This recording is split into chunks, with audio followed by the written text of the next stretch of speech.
Hey, what is going on, you guys? My name is Rayge, and we are back today with a quick update video in regards to the upcoming milestones, as well as the new state of the game, guys, Marvel Hoard Force, where it seems like every resource in the game now needs to be hoarded for some specific event or milestone that's upcoming.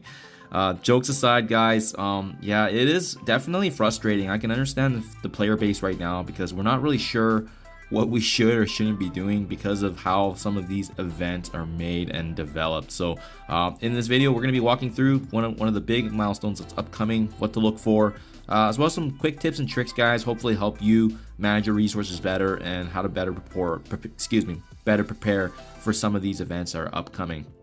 So obviously the one in mind, guys, is the big one here, being the Evil Invasion, being number 2 here for really part of this month-long event in terms of the next item. As you can see, time recording starting in 5 hours. So we hit preview here. This is a raid milestone more specifically, but I think what we've learned with the recent Blitz one that we're going through is that we have to be very, very mindful of the limitations for how much points you can be getting for specific scoring methods. So you can see here with this one, this event is battling in raids and opening gold orbs for the next 6 days. Thankfully, doesn't look like we need to do much. So, you know, this is a great opportunity for us to get shards of Absorbing Man, shards of Titania, as well. You can see here, there's going to be actually costume credits allowing us for the What If costume of Ultron, which I think is absolutely huge, guys.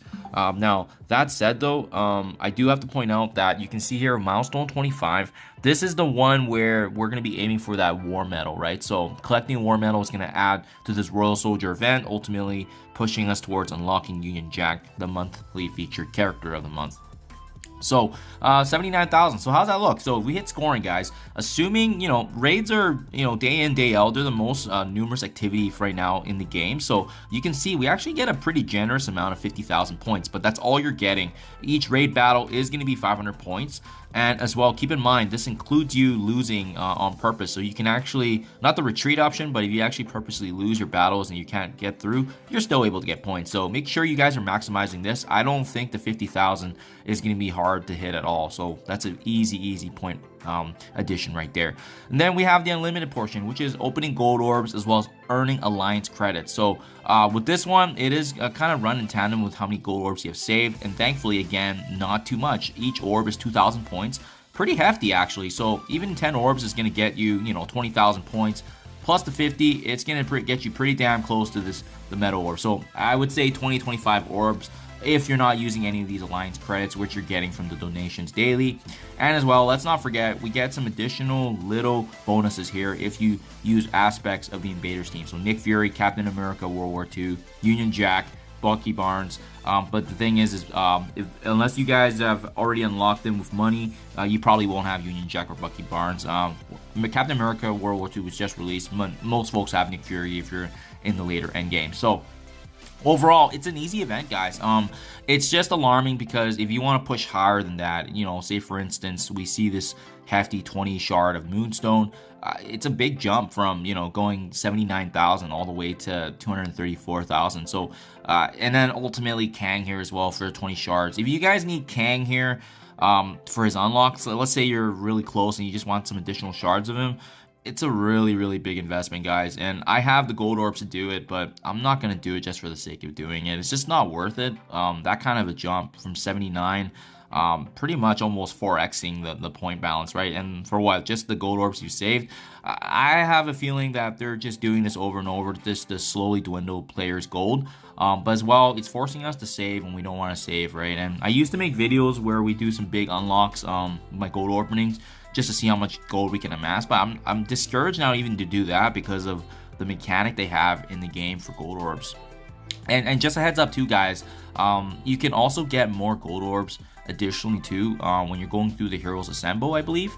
And there are specific nodes that they've added now, and I believe it's chapter 4 and chapter 5. So again, I understand this may be more of the end game, but I always farm this every day now because I'm slowly just trying to build this up, right? So we get 80 fragments per attempt here for the anti-venom, so that's 4-6. And we also get gold orb fragments here in 5-6 for Echo. So just keep those in mind, build them up over time, because it's just going to be good now that we know that there's 2 farmable nodes in the game for gold orbs. We want to keep saving and saving. And guys, if you watch my video from 2 weeks ago, where I made a video and an update in regards to my gold balance, how I've been able to maintain over 130 million gold over time, it's simply just going through the milestones, and it's my golden opportunity. I only ever spend 2.7 million at most, and it's because I get that little bit of ISO 8 green. If you guys want to conserve it even more, you can stop here at milestone 7 at the 1,075,000, because this is where it stops in terms of the power cores that you get. So if you stay between milestone 7 and milestone 11, you're going to be building up gold balance over time. And you know what, I'll put my link in the description below for my video 2 weeks ago, so you can see my gold balance from 2 weeks ago. But it's about 135 million. So my gold balance hasn't changed actually in the last 2 weeks. And it's just a great demonstration that the game has enough gold for us in terms of sustainability. It's whether or not you're managing it effectively, because if you're spending over that limit, then you're definitely going to be slowly losing gold balance over time. And this is not including any of the gold orbs that we're building up over time, right? So I haven't opened any of this. I got 264, and like I said, I can easily get the Kang shards, but I don't know if this is just a filler event, because now they got this into this mentality of hoarding every resource that we need that we're not really sure if we should be opening. Another great example, Tana and the other content creators have recently released a data mine that we're going to be needing training orbs now. So make sure you guys are doing this one too. Training orbs, there's another event that's upcoming where opening the training orbs is also going to be adding points. So, you know, like for instance, right now, the Star Spangled Man, every day I'm actually farming these nodes right now, because with these ones, we have 3 days, 4 hours remaining time recording. We can farm these nodes for additional energy. Each one of these nodes actually have energy. So what I'm doing right now is I'm just spending the cores, and I'm just farming as much training gear as I can, because I know that there's an event coming. I don't know how it's going to be, but I'm going to be ready, right? So this is just some easy fragments that we can get over time, and it's going to help us, especially when we can anticipate some of these events are coming. I usually just do the 50s. I stop at the 100. I don't want to do the 100s. They're not worth it over time, but that's how I'm using my power cores right now, guys, to be smart and effective on it. Additionally, if you want more fragments, guys, similar to the gold portion, there's going to be a Villains United side where you are actually able to get training fragments here too. So we got Niku Minoru in Villains 6-6 for the hard difficulty.